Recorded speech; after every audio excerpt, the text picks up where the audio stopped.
Purnamada Purnamidam. To have a look at this first power of sound, which I must emphasize is essentially the power of silence. All practice with sound should ultimately lead us into silence. So this is very important. Let's say if you are chanting together with people in a group, or making some music or whatever with a spiritual purpose, always at the end of that, there should be some time reserved for silence, because it will give the best possible opportunity to reach that silence and to experience that silence. So without that last part, actually the practice is incomplete, that we always have to remember. But still, okay, sometimes when the emotions are strong, silence is just not enough and we need something more. And then the power of sound definitely is there, to guide us over troubled waters, as it is then said in the Tantric scriptures. So there, that power of sound is not to be underestimated. And it is a matter of expression. Emotions require expression. If we just, let's say, want to kill them, it will be very hard. If we have willpower enough, we can stop them. We can silence them. But 10 minutes later, they'll be back. So we have to try to transform them. And sound is one of the most powerful tools that we have there. Because through the sound, they can find expression. And when they find expression, their energy is released, and their volume, let's say, of that emotion, it comes down. So you can say, even from Western science, we are sound. Our body, and definitely then also our more energetic bodies, our more subtle bodies, are sound frequencies. All the time, actually, we are producing sounds. And by using sound, we can harmonize the feeling, let's say, in our body, bring us to silence, which is the main thing. But if that, is hard, then we can maybe use silence and sound in an alternating fashion. This is a practice that I have myself done quite a lot, and I'm still using sometimes. But definitely in the past it has helped me a lot, to chant something, then be silent and listen to that silence. And then again, when the thoughts come back, chant something, and then again have silence. You may remember some Shiva bhajan that I was also there putting forward, but it can be anything, something simple and calm, I would say. It's a very, very good practice and very easy to do, also, I would say, in life, when you feel your thoughts are a little bit out of control. Ram, Ram, Ram, Ram, Ram. And then hearing the silence, until maybe, those thoughts, they come back. Rita Ram, Ram, Ram, Ram, Ram. So in that way, very easily, you can hear the silence and you can be affected by it. And the sound itself, of course, also will help you there. And there's so many ways, Again, I would say thousands of ways to work with sound. And then definitely also, we have shamanic drumming, for example, which is also all the time creating silent sound, quite fast, boom, boom, boom, boom, boom. But in between each boom, let's say, there is a silence. So that also definitely helps us to reach eventually a more silent state. We can work with tone. In that way, I'm personally very much a fan of these gliding notes that they have in Indian singing, which we find mostly in Drupad singing, which are so much more powerful than to affect our emotion. If we sing in simple notes, we say ah, but if we do it with gliding notes, we go ah. it's much more powerful. No, it can really like take your emotion and transform it. No? So many things can be done there, whether singing alone or singing in a group. No, okay, it's a bit different. I think alone, it's more natural to chant softly, calmly, not too fast, so that also our breath is slow, our heart rate is slowed down. So there, okay, that will usually be most helpful, but okay, maybe sometimes a little bit more rock and roll is also possible, no? When you are chanting alone. But definitely if you're chanting in a group, then chanting very slow is difficult, no? To keep everybody together, it's easier if there is a bit of a rhythm, if there is a bit of a speed. And so, okay, that then also works because the power of the group is, of course, very, very strong there. Whether you are really chanting like some songs with instruments or whether you are chanting something a little bit more monotonously like a mantra, that power of the group is very strong, of course. No, we are much more engaged there. Yeah, through that group effect. Purnamada Purnamidam. Sound is related. We will actually see that then in that next part on the power of space. But sound is very directly related to the element of space. And so that is why we can say that sound is, of all the senses, the most powerful. Because the other senses, they are then related to other elements, but cannot affect the element of space. And space is the most essential of our elements, the most close to the self, the most close also there to our soul, and to then also then of course the subconscious mind.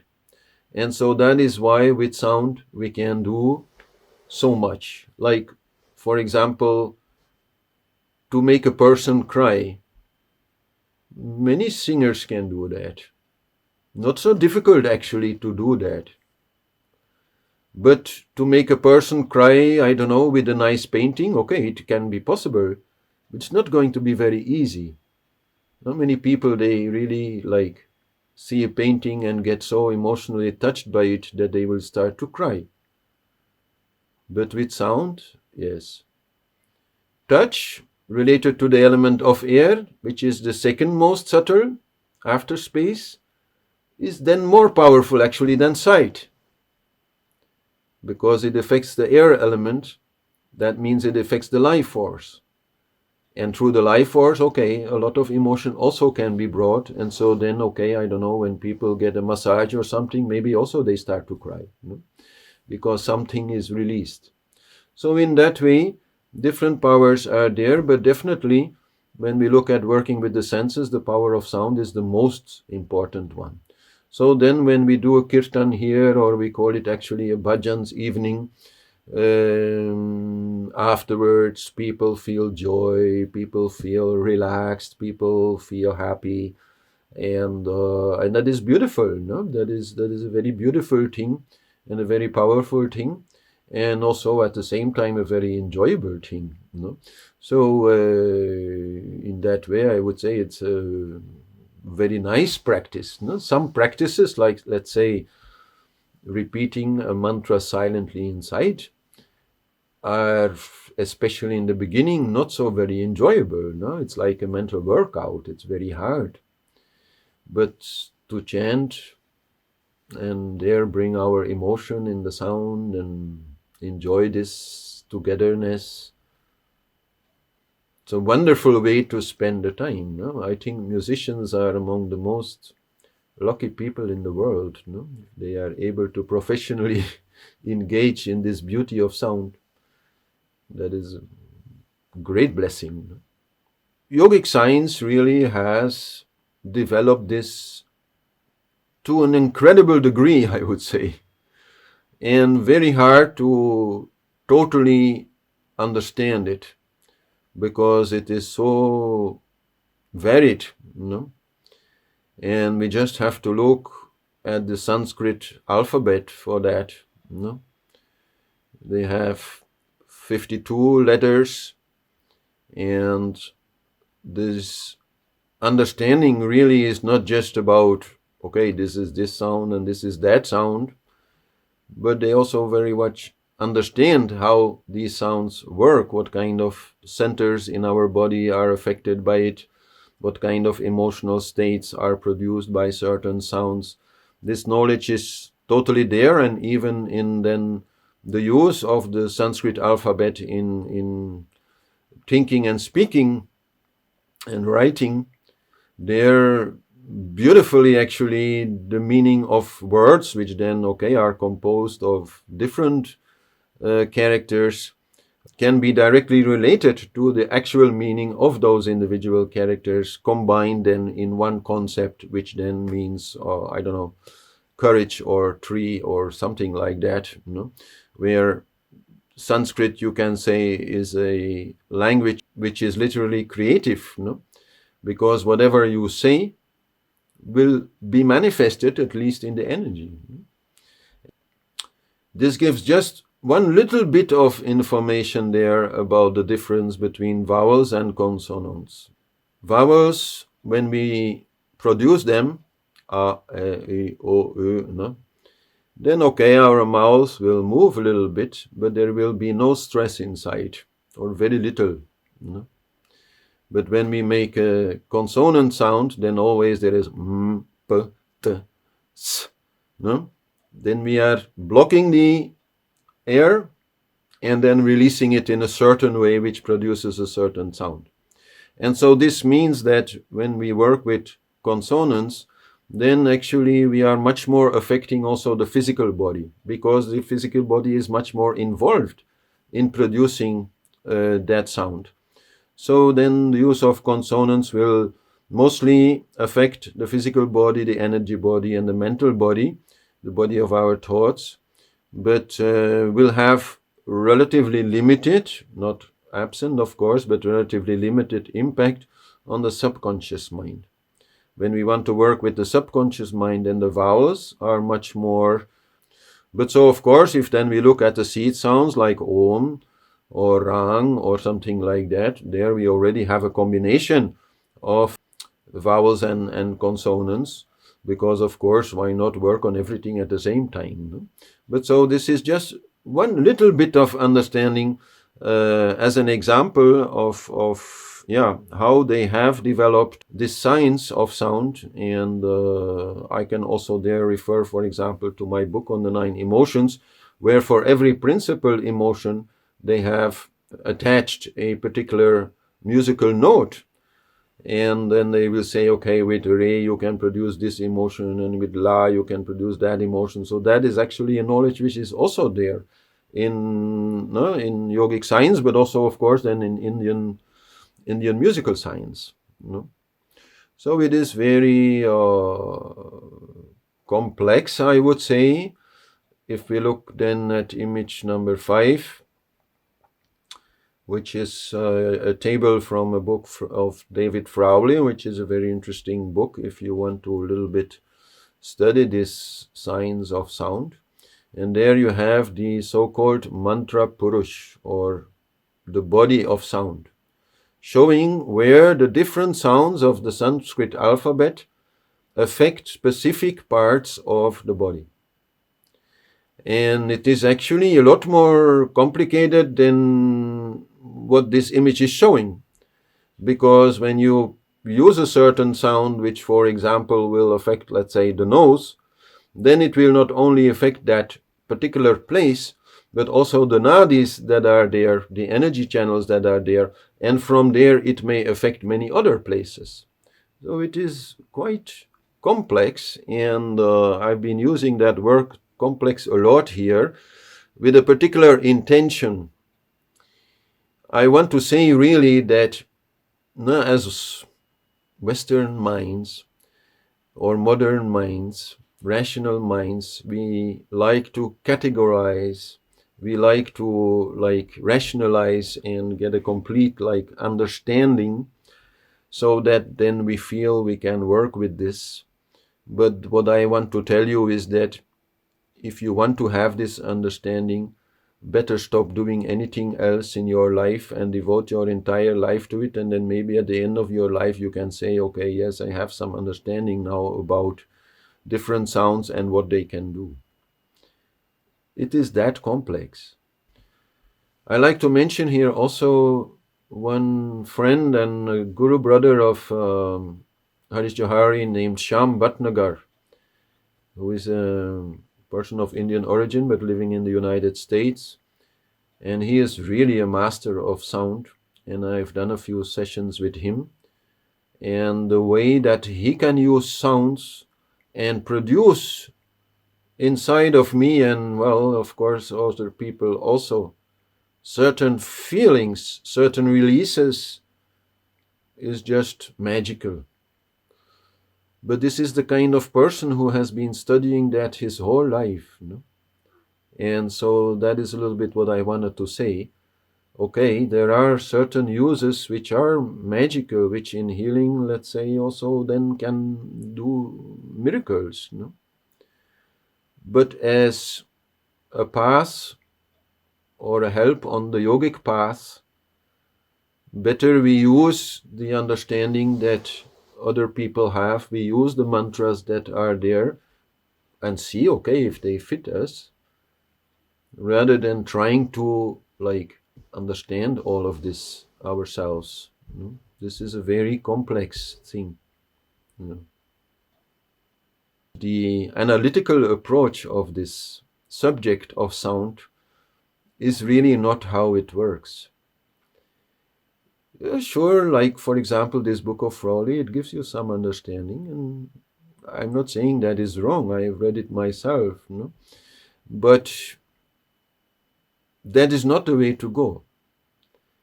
The way to go is to use sounds and see what it does to you. Because anyhow, also here we have to say, it is going to be personal. One sound which may help one person may be useless to another person.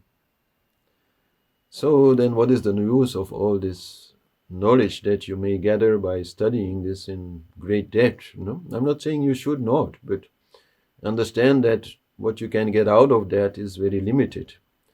And you have there, in the yogic tradition, all these mantras and seed sounds and different kinds of sounds with which you can work and which are not created in an analytical way.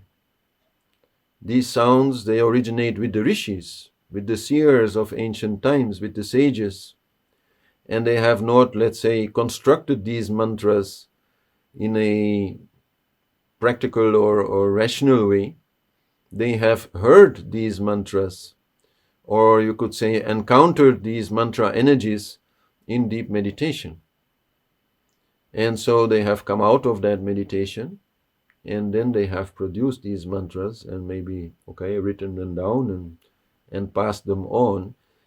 Because there in that deeper meditation, we can really see the energetic value, let's say, the energetic quality of a particular sound and know what it does. And so then you will have a mantra of which you can say it will reduce anger. You will have another mantra which you can say will reduce fear. You will have another one if you want to produce joy. You will have yet another one if you want to increase self-awareness and understanding. And you will have so many already there at your disposal. And the only thing that you have to do is a little bit, find your way around it, but mostly try them out and see what it does to you. If a mantra or a particular sound sequence is really useful to you, you only have to work with it maybe few minutes to know it. That is my experience. If you can use it for a few minutes, you can feel the effect of it. If you are, a little bit in touch with your own feeling, I would say that is a requirement. But so that is really the way that I like you to work with it. because that is what is going to really be helpful. And okay, you want to study more about it, that is also fine. But it will, not bring much, because it's too complicated. And also we are too complicated. We have all these different bodies. So we can say that our sound system, the sound system that we are made of, the sound system that we use whenever we produce a sound, is far too complicated to be rationally understood. It can only be experienced. And so that is where I like to point you. If you want to work with sound, use your experience, and there you will develop a certain liking to certain mantras, because they make you feel good. And in that way, then if you develop your relationship with these mantras, they will become like weapons for you, with which you can control your emotions and control your mind, and which will be particularly suited to you. And then, of course, once you find those, then practice, practice, practice. The more you practice, the more power they will gain. The more you will become that mantra. When we talk about meditation with a mantra, for example, we can say, okay, you do the mantra and you try not to think, and then when you move beyond that and thoughts more or less are gone, you observe the mantra like as an energy, like as an object of meditation, from the self, from your silence, you observe this mantra. But ultimately what has to happen is that you become this mantra, that you are this mantra, that there is no more difference perceived between you and this mantra. That is actually where you want to end up. And that is going to give you such a great power. And then when before maybe you needed to do 108 times a mantra to have a certain effect, after lots of practice, maybe only one mantra will have the same effect.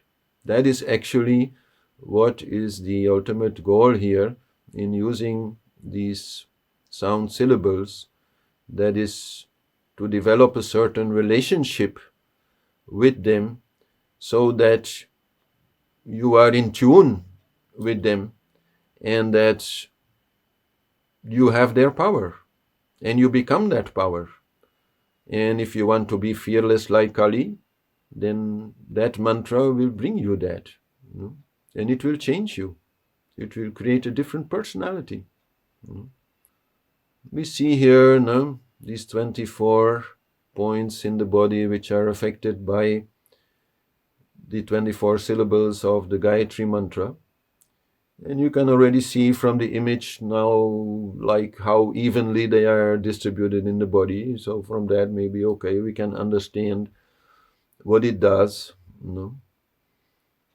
But the power of it is totally beyond that, right? I mean, I personally really love this image. I've loved it for decades. But it's pretty useless, actually, no?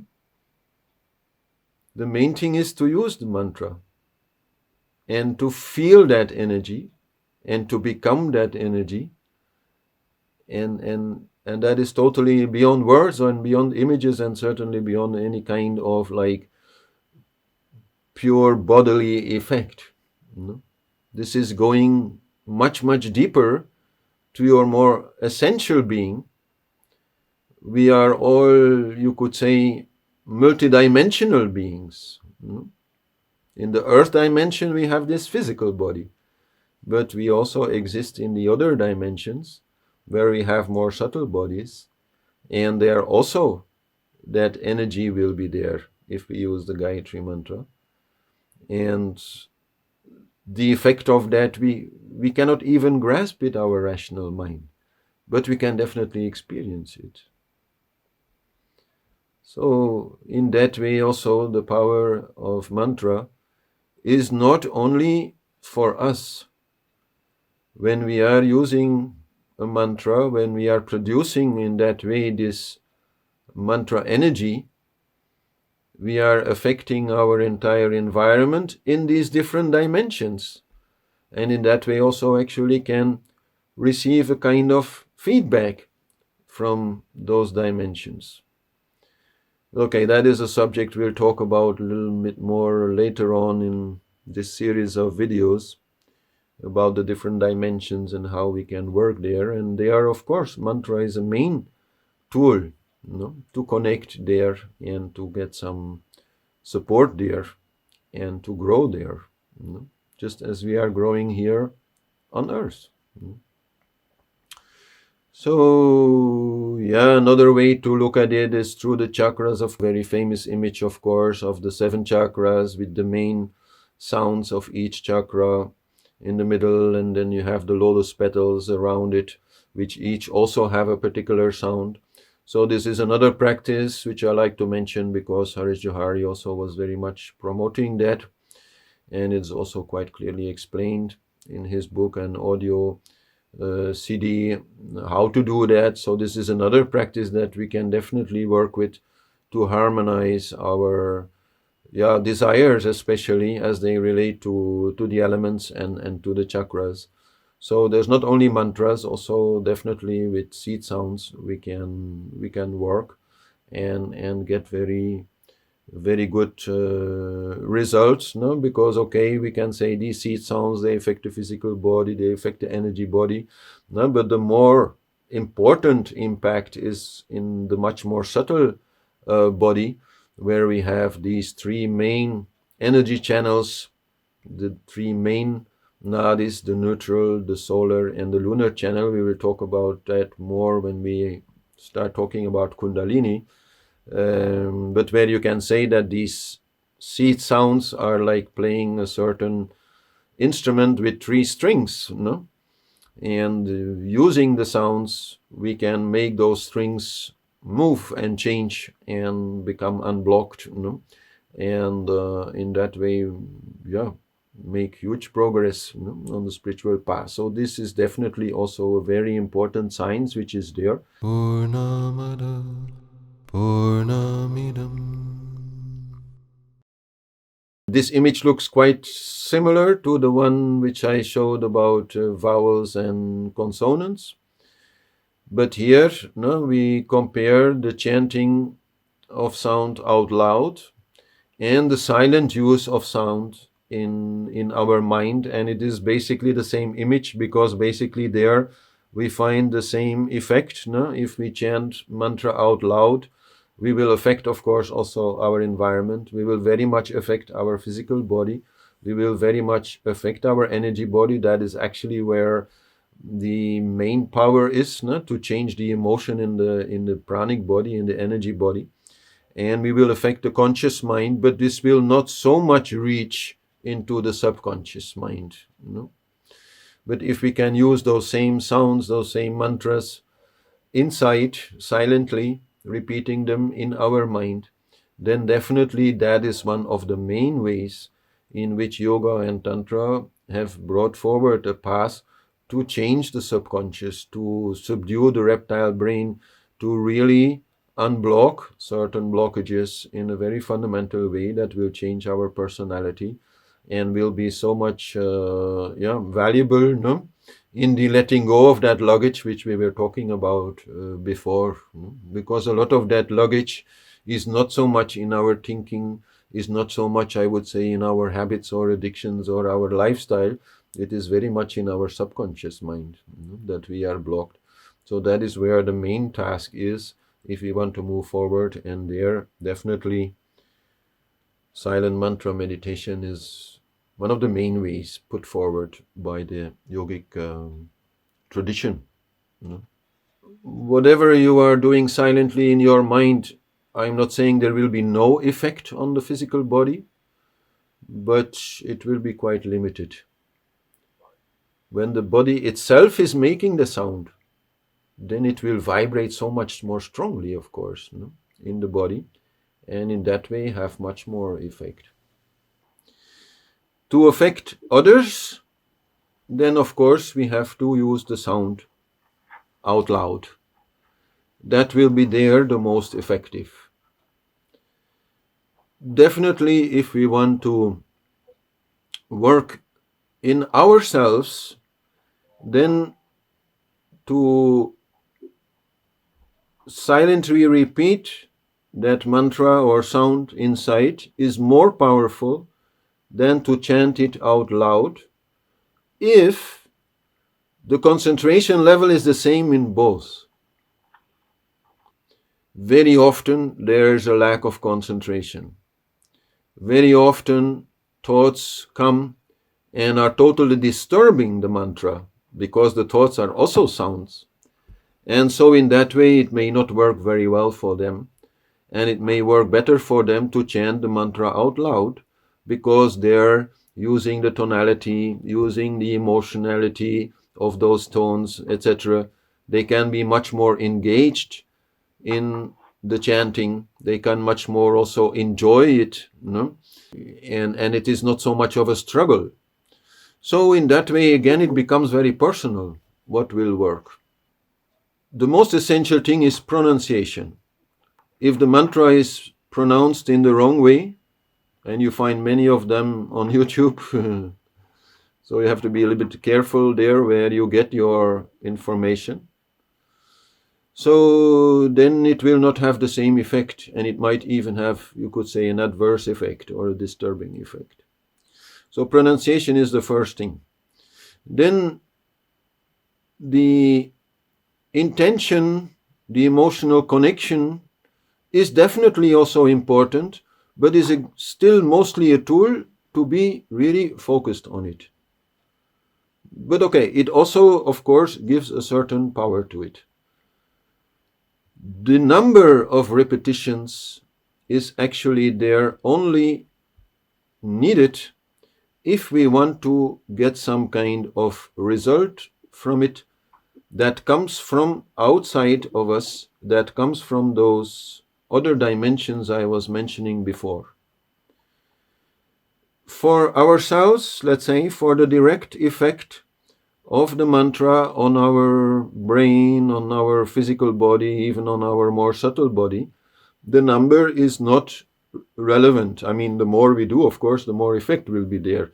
But it's not that you will say, okay, you have to reach 108,000 or something like that. These numbers of 108, 24, 54, all these things, they are, you can say, very old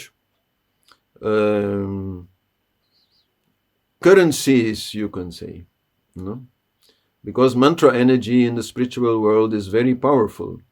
And so you can say that by producing a certain mantra that relates to a certain energy, if you do it a number of times, then you can expect some kind of help from there, some kind of response from there, some kind of energy from there.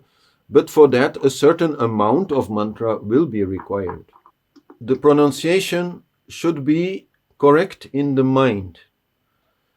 If some people are doing a practice where they are very rapidly and maybe quite inaudibly using a mantra, that is still not wrong, even though what you hear of it may sound not correct. If in their mind it is correct, it does not matter. For example, Om Ram Brim Brum Ban Batuk Bhairavaya Namaha. So now you have all heard this mantra in, proper way, you can say, and it seems like it is correct. But then I can say, Om Ram Brim Brum Ban Batuk Bhairavaya Namaha.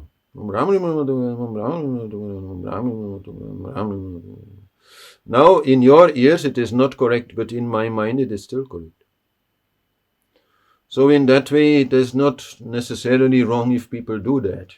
And of course, if you are up to 108,000,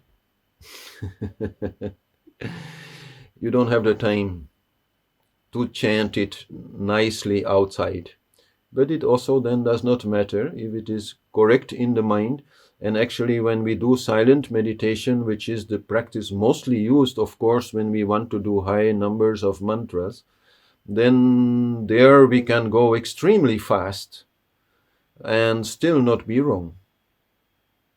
because, we don't have the physical problem anymore of the mouth needing to move at a certain speed.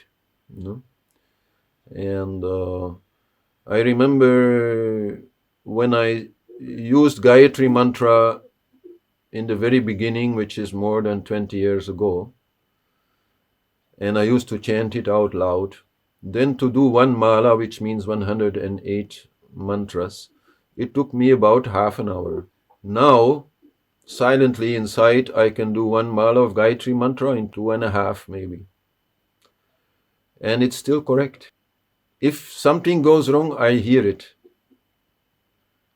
It can go wrong, but I will hear it and I will correct it. And this is something he used to do every day, every morning. He would create this image of Hanuman, which was his Ishtadev, his personal preferred form of the divine. And then you can see, how he was writing Hanuman mantra there in different lines, a little bit, according to the picture, as a other kind of practice with sound, where you are silently repeating the mantra inside, but at the same time also writing it, which is a very, again, tantric way, I would say, to engage both parts of the brain, the visual and the auditive parts of the brain, so that you are really totally focused and achieve a kind of peace or energy that is very powerful. So a lot is there possible. I cannot explain it all. You find more information in the book, of course, but even there, I would say I cannot go into everything in full detail, because otherwise I have to write 100 books. Purnamada Purnamidam. So, and then, of course, sound also has meaning. And so then we come to the power of thought. And thought, okay, in our mind, but also what comes out of our mouth or what we are writing down, this is all the power of thought. And okay, while we can say that a mantra, for example, it may have a meaning, but its energetic power is actually much more important, and this is very true. And it is also, of course, very true that different people will have different opinions about the meaning of a particular mantra. So, okay, that is definitely not the most essential thing, but that does not mean that the meaning of the thoughts that we have and of the mantras that then we use is not important. Of course it is important, and of course also in mantra a lot of knowledge is hidden, a lot of understanding is hidden, messages are hidden, intentions are often also there, of course, and there the power of repetition is certainly not to be underestimated. And if we look in the ancient traditions, then many of the teachings were brought in verse form, and a lot of the practice consisted of learning these verses by heart, repeating them until they were firmly fixed in the mind, and in that way also their intention, their meaning, their understanding is fixed in the mind, and helps us also there to change, to evolve also on that level of our thinking and our understanding. We can say from Western science this is a matter of neural patterns which are being created, okay, but it is definitely again much more complicated than that. There are neural patterns, but there are energetic patterns, there are subconscious patterns, there are very subtle multidimensional energetic patterns. All that is there involved, and there is definitely power in repeated positive thinking. And unfortunately, there's also, of course, a power in repeated negative thinking. And so that is definitely then also something that we have to watch out for. If we see some more negative thoughts coming again and again and again, we have to understand that this is not without consequence. The more we repeat them, the more powerful they will become. So then to work with the power of sound also definitely means that we become selective in our thinking, and then when we feel that certain thoughts are really useless, that we also really stop them. So to be able to stop your thoughts and definitely to change your thoughts to bring them to a different level is a very, very important part of yogic practice. And that is something, okay, a teacher can be helpful there. Whenever maybe we ask a question and the teacher can point out, okay, what are you talking about? Are you talking about this me, me, which usually produces the more negative thinking? Or are you talking about us? Are you talking about the whole? Are you talking from a point of view of connection or of separation? So there the teacher, of course, can help, but the teacher is not always there. So we also definitely have to do most of that work ourselves and guard our thoughts and reject negative thinking. Take the demon by the tongue, as they say then in the old texts, and stop it. Really stop it. And there definitely the power of mantra is also there to be used whenever we have repetitive negative thoughts that we feel, are not bringing us anything. Sometimes, okay, some negative emotion, maybe we have to a little bit let it be and think about it so that we can, I don't know, understand it better, and maybe that way we can take the root out of it or something.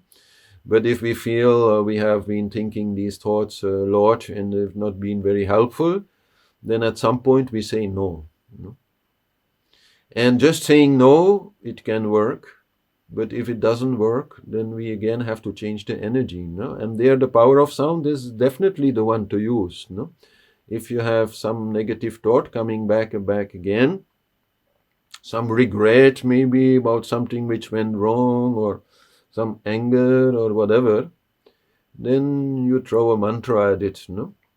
You say no, and then you replace that thought with a mantra which has a certain energetic power to change the emotion which is anyhow at the basis of that thought. And so that you can really get rid of it.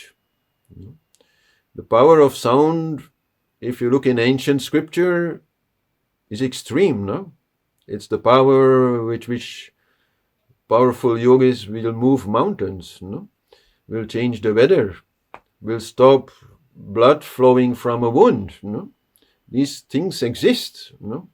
So, okay, to develop that level is a little more difficult, maybe.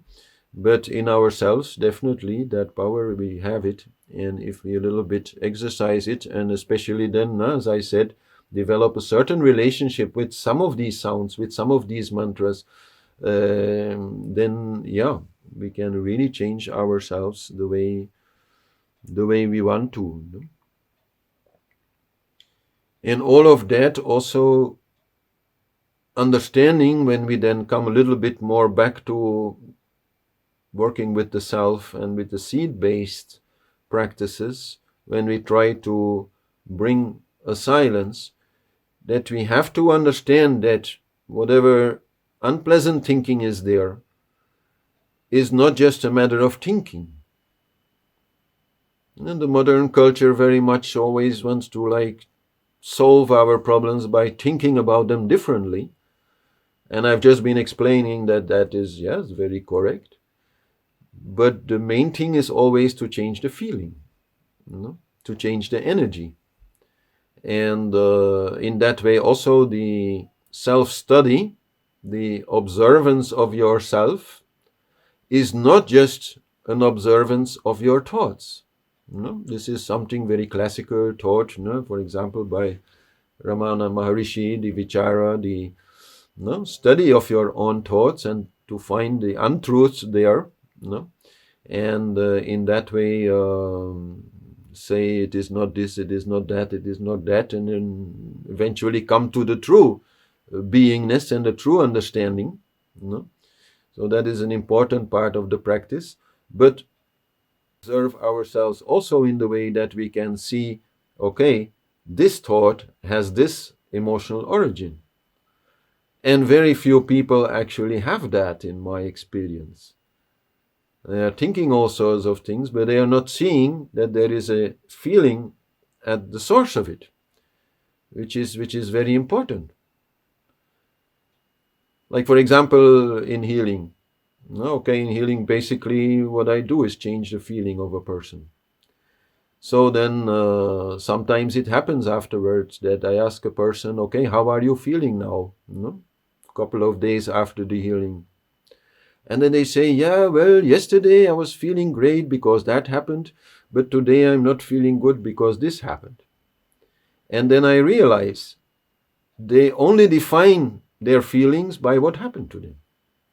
They have really no understanding, no perception of their own feeling, which is underlying all these things that happen to them. And so that is something which we need to develop. If we want to work with our thoughts, we have to see their emotional origin so that we can work with that. And in that way, really remove them. If we only work with it in, let's say, an intellectual level, in the level of understanding, it will be quite limited what we can do. They will find a way around our, let's say, newfound, more positive intellectual understanding. They will find a way around it because the emotion which is at the source of it, we have not, let's say, removed it.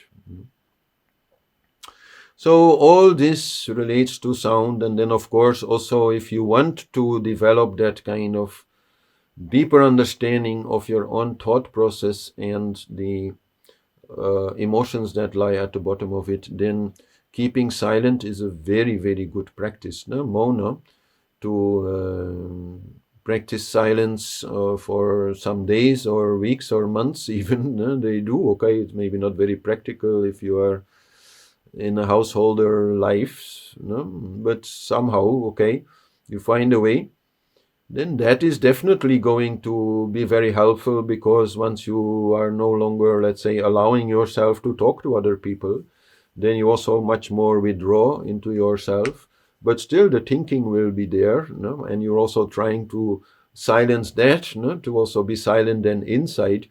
Then these origins, you will find them, these emotional origins, and that will be a great help to change your thinking and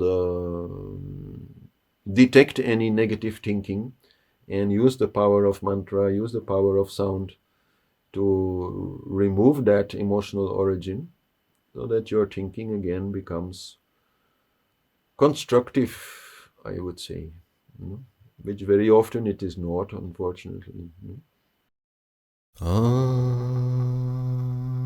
Purnamada Purnamidam Purnat Purnamudasyati